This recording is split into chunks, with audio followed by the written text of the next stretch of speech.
Good evening guys, मैं राहुल और आप देख रहे हैं मेरे YouTube channel IES Daudnagar. Guys, आज के हम इस वीडियो में एनालिटिकल पैराग्राफ के ऊपर बात करने वाले हैं। और आपको पता होगा ये CBSE बोर्ड क्लास 10th में 5 मार्क्स का क्वेश्चन आता ही आता है। आप अगर सेट सॉल्व कर रहे होंगे तो आपको पता होगा कि ऐसा कोई भी सेट्स नहीं है जिसमें एनालिटिकल पैराग्राफ नहीं आता होगा। तो सबसे पहले गाइज हम लोग बात करेंगे कि एनालिटिकल पैराग्राफ है क्या। तो आप स्क्रीन पे देख रहे होंगे कि मैंने यहाँ पर एक वर्ड लिखा है एनालाइज।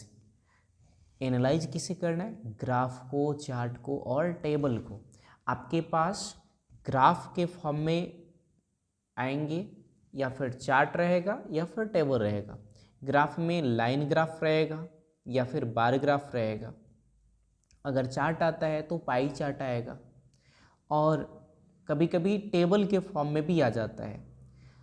तो सबसे पहले आपको क्या करना है? ग्राफ, चार्ट और टेबल को बहुत अच्छे से एनालाइज करना है और एनालाइज करने के बाद आपको उसको पैराग्राफ में लिख देना है।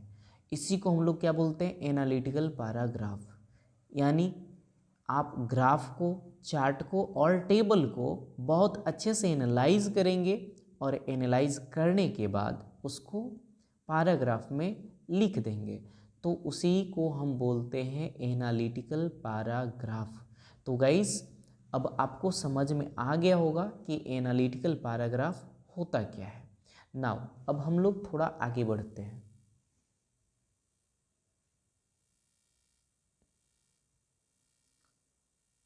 चलिए इंट्रोडक्शन लेते हैं कि आखिर इसको हम लिखेंगे कैसे।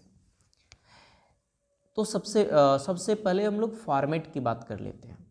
तो हमारा जो एनालिटिकल पैराग्राफ होता है उसको 100 to 120 वर्ड्स या कभी कभी 100 to 150 वर्ड्स में लिखने के लिए आ जाता है। तो ध्यान रखेंगे कम से कम 100 वर्ड होनी चाहिए। अगर वो 100 to 120 वर्ड्स है तो आप मिनिमम रेंज को उठाएंगे, मैक्सिमम को नहीं उठाएंगे, क्योंकि आप जितना ज़्यादा लिखेंगे मे बी उतना गलती निकल सकती है। इसलिए आप जो लोअर रेंज है ना उसी को सेलेक्ट करेंगे। 100 वर्ड, 110 वर्ड्स ले जा सकते हैं। This is enough for you. हम लिखेंगे कैसे? हमारा फॉर्मेट क्या है? तो हमारा फॉर्मेट है गाइस, सबसे पहले हम क्या करते हैं? इंट्रोडक्शन लिखते हैं। इंट्रोडक्शन के बाद फिर क्या? कंटेंट लिखते हैं और इसके बाद कंक्लूजन। यानी ये आपको ट्रायंगल याद रखना है, इंट्रोडक्शन, कंटेंट और कंक्लूजन। अगर बात करें तो ये है ICC। I for introduction, C for content and next C for conclusion. तो ये हमारा क्या है? फॉर्मेट है कोई भी एनालिटिकल पैराग्राफ लिखने का। और इसको कितना में लिखना है, कितना वर्ड्स में लिखना है? तो 100 to 150 वर्ड्स में। ठीक है, चलिए थोड़ा मैं आगे बढ़ रहा हूँ।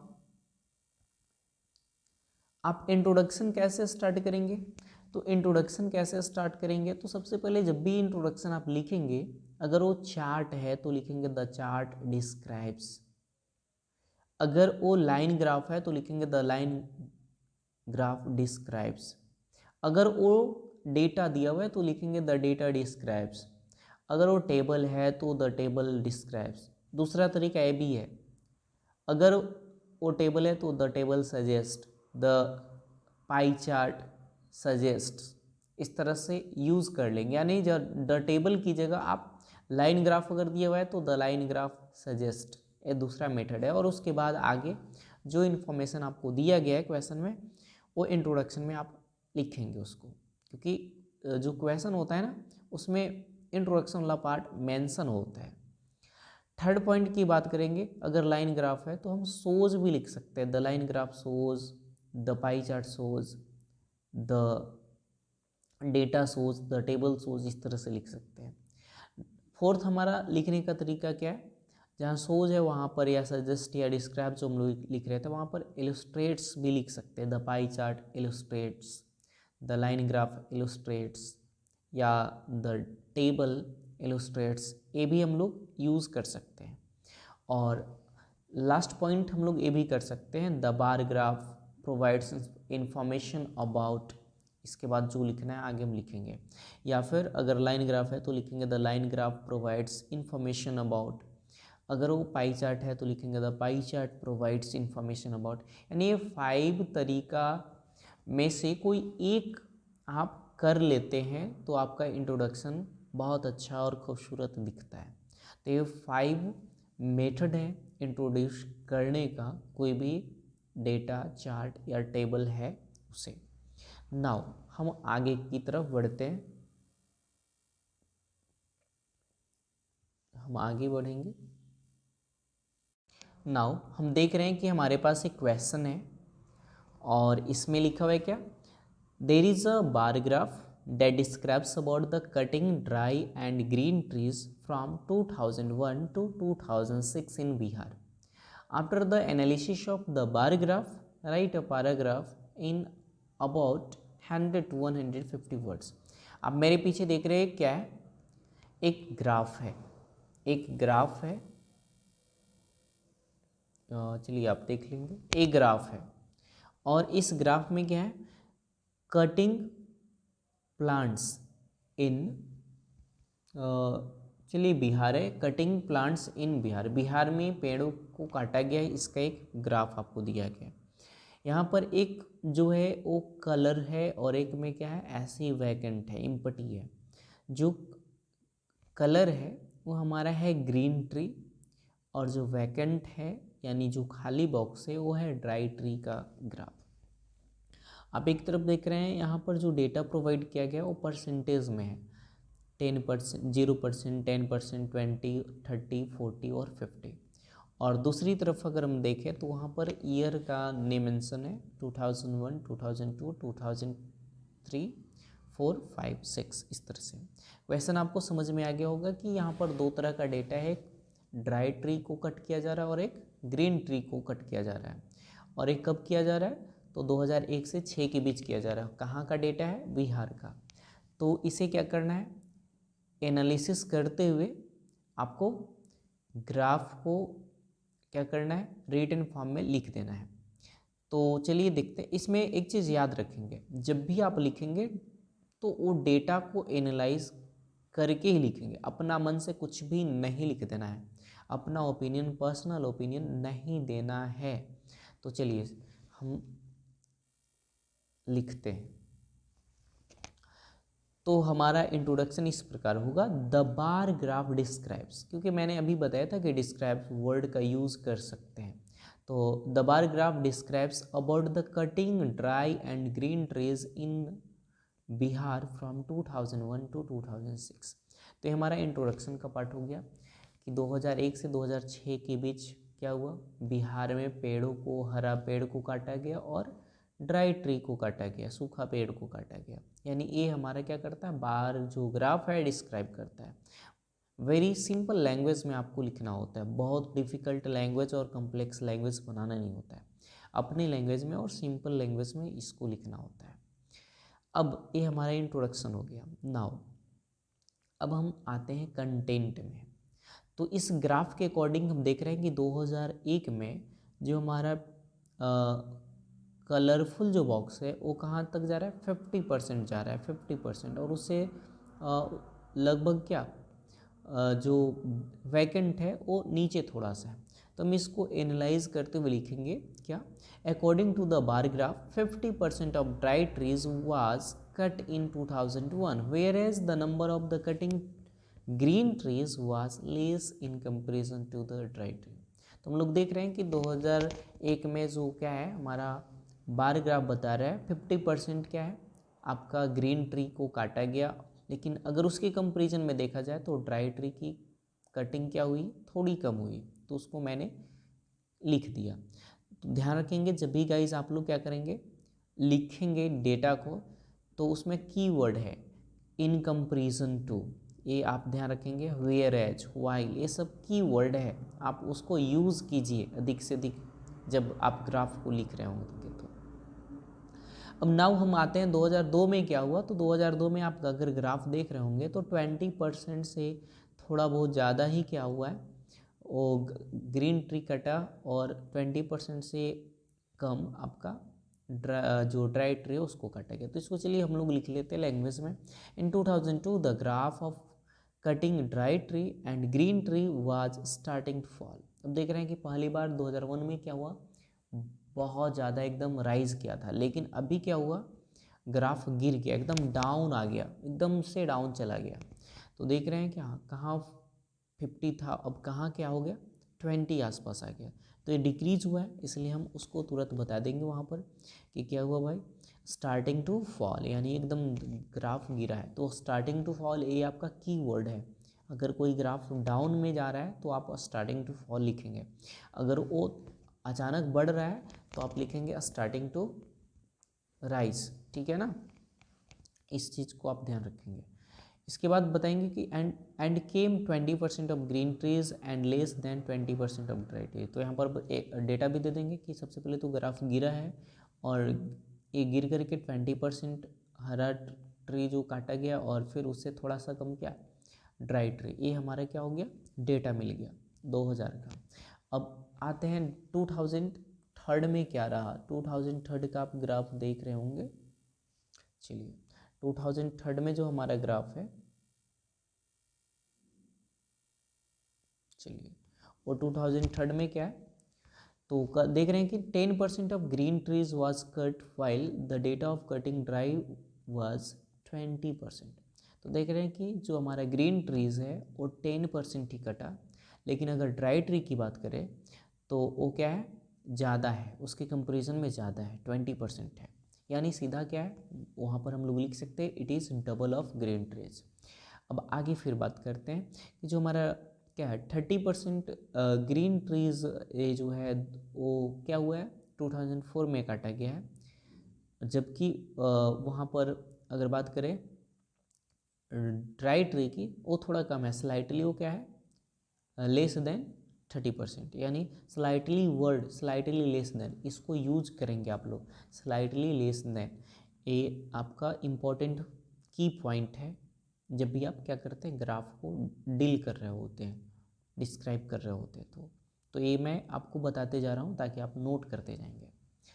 अब आगे आते हैं 2005 में क्या हुआ, तो ग्रीन ट्रीज को काटा गया और वो लगभग कितना कटा, 10% हो गया, 10% हो गया। और ये 10% अगेन काटा गया क्योंकि 10% लगभग आपको दिख रहा होगा 2003 में भी 10% रहा था। और वहीं दूसरी तरफ अगर बात करें 2005 में तो आपका क्या है, ड्राई ट्री क्या है 15% है। तो ये कंपैरिजन भी आपको दिखाना है। और फाइनली अगर हम बात करते हैं 2006 की, तो वहाँ देख रहे हैं कि the green trees is less than the cutting of green trees is less than 10%, यानी 10% से भी ग्राफ वहाँ पर क्या हुआ, गिरा है in comparison to the cutting dry tree. लेकिन ड्राई ट्री क्या है वो थोड़ा ज़्यादा है, यानी उसके कंपेरिजन में 10% है, यानी लेस देन है, कम है। तो अब चलते हैं हम लोग ये 2001 से लेकर के 2006 तक का डेटा हम लोग रिटेन कर लिए। अब लास्ट लाइन हम लोग को बचता है कंक्लूजन। आखिर कंक्लूजन क्या निकला, तो हम उसको लिखेंगे concludingly we can say that the cutting of both green trees and dry trees in Bihar was decreasing gradually. तो यहाँ देख रहे हैं कि 2001 में कुछ रहा, 2002 में कुछ रहा, इस तरह से हम देख रहे हैं कि धीरे धीरे गिर रहा है। बीच में 2004 में बढ़ा है, तो वहाँ पर आप नीचे लिख सकते हैं in 2004 the cutting of dry trees and green trees increase slightly, है ना, थोड़ा सा वो बढ़ा है, लेकिन gradually it what get decreased. तो इस तरह से हम लोग लिख सकते हैं। और ये हमारा पूरा क्या रहा, इस ग्राफ का एनालिसिस रहा।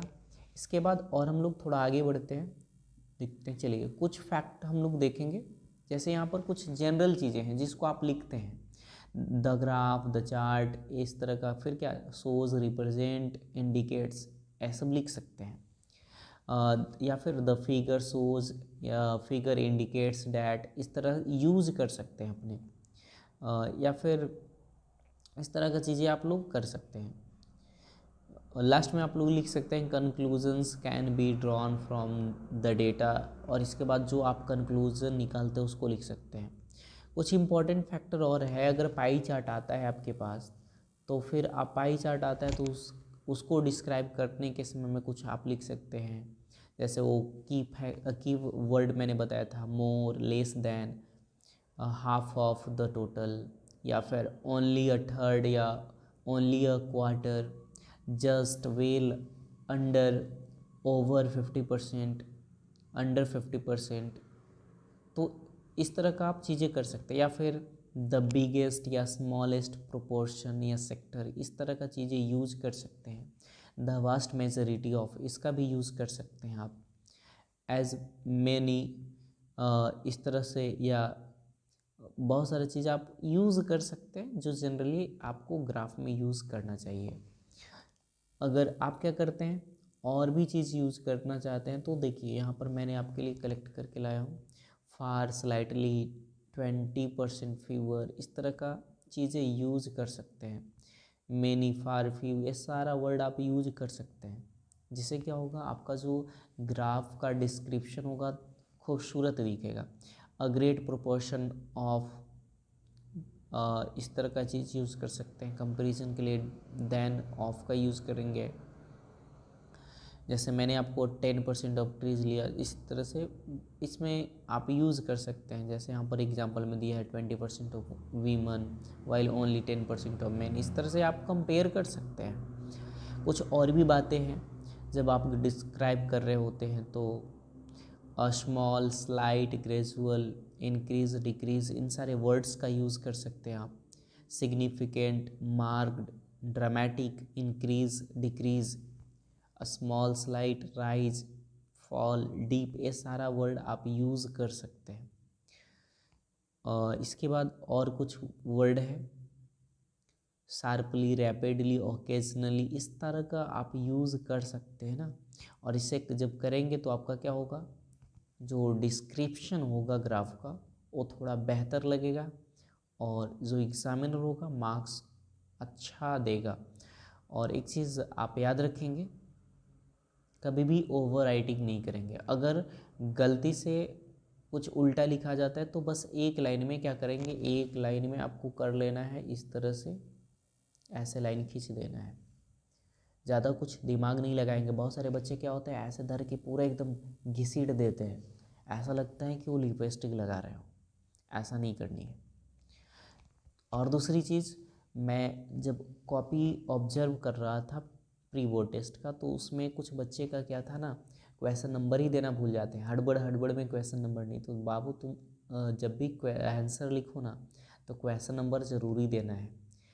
अगर आप क्वेश्चन ही नंबर नहीं दोगे तो जो टीचर होगा, एग्जामिनर होगा, वो किसको चेक करेगा, और अगर चेक भी करेगा तो किसका नंबर देगा, क्योंकि आपको फ्रंट पेज में नंबर भी तो भरना होता है, तो किस क्वेश्चन का देगा। तो इसलिए, और दूसरी चीज़ और आप लोग गलती क्या करते हो ना, जब भी बनाते हो अगर वो अथवा में है, और में है, तो आप लिखते नहीं हो। उसमें दो क्वेश्चन होता है, एक मेन क्वेश्चन और एक और करके, तो आप लिख दो ना कि क्वेश्चन नंबर अगर 19 आप बना रहे हो तो 19 का और वाला बना रहे हो या फिर क्या वाला बना रहे हो, अरे वो भी तो मेंशन कर दो। टीचर लोग ढूंढते रहते रहे ऊपर वाला बनाया नीचे वाला बनाया, कम से कम यहाँ पर क्या अच्छा से एकदम बना करके लिख दो कि 19 का क्या हम और बना रहे हैं, अथवा वाला बना रहे हैं। इससे हम लोग को क्लियर पता चलेगा कि नहीं भाई आप क्या बना रहे हो। और दो क्वेश्चन का बीच, टू क्वेश्चंस के बीच क्या करेंगे, दो क्वेश्चंस के बीच आप स्पेस को छोड़ेंगे। दो क्वेश्चंस के बीच, जैसे बहुत सारे बच्चा है क्या करता है, आपका जब भी क्वेश्चन लिखता है तो सटा सटा करके लिख देता है, तो बीच में आपको स्पेस देना है। और अगर सफिशेंट स्पेस होता है तो थोड़ा सा अच्छा लगता है और आपका पेपर भी थोड़ा ज़्यादा फील हो पाता है। वर्ड्स के बीच गैप मेंटेन करेंगे। ऐसे एक मैं वीडियो लेकर के आऊँगा particular how to write answers in the examination. चलिए तो मैं थोड़ा और आगे देख लेता हूँ आपका और स्लाइड क्या कह रहा है। चलिए गाइस, आपके पास ये लास्ट स्लाइड है। अगर अभी तक आप मेरे चैनल को सब्सक्राइब नहीं किए हैं, लाइक नहीं किए, शेयर नहीं किए हैं तो प्लीज़ कर दें और आप कमेंट कर ज़रूर मुझे बताएं कि वीडियो आपको कैसा लगा। और किसी तरह का कोई किसी भी टॉपिक में प्रॉब्लम है तो कमेंट कर मुझे ज़रूर बताएं। मैं वीडियो लेकर के आपके सामने जल्दी ही वापस उपस्थित होऊंगा। Thank you.